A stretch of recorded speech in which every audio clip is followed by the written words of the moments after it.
Hello again, good people of God. I am still at St. Andrew's in Gaylord, but we're up in a balcony area above the nave. Here we are reflecting on the feast of St. James the Apostle. I'm intrigued by the juxtaposition of the readings from Matthew and Acts for this day. It is in Matthew that we hear of the desire of the mother of James and John, and I am guessing she is speaking her son's desire too, that they be given places of honor next to Jesus.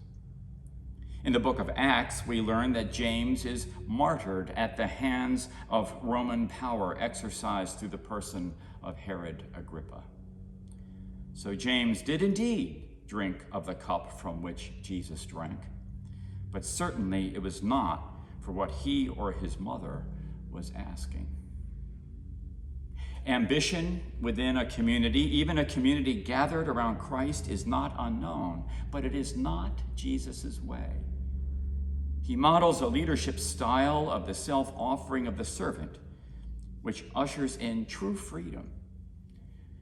In the Collect for Peace from the daily office, we pray, "To serve you is perfect freedom." This freedom, which comes from being bound to service to another, is a paradox. It is not unlike a kite, which when tethered to a string is able to live fully into its kiteness. That is, to be truly free to fulfill its purpose to fly and drift with the wind. One was to cut the string in a misguided attempt to set it free, it would come crashing to the ground and no longer do what it was created to do. Oddly, human beings often mistake the way of destruction for freedom, such as in the refusal to wear masks. Obedience is not a popular concept in today's world, yet when we make baptismal promises or take vows in ordination, we are making promises of obedience not because it restricts our freedom, but because in giving ourselves to those promises, we are set free to be and become who God has created us to be.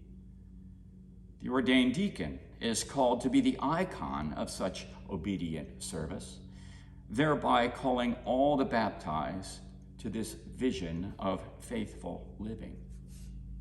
Baptism is, if you will, our expulsion from slavery in Egypt, an old way of life that destroys and diminishes, into the exodus of moving with and toward God. All along, we are invited to feed on the manna of Eucharist freely given, indeed to drink the cup Jesus drank in our desert journey, leading us home. Part of what we celebrate in the person of James the Apostle is his grounding in service to Christ that moved beyond the desire for power to the deeper place of servant. It set him free to where he could offer even his life in joyful service to God and to God's people. Christ offers this freedom to us all.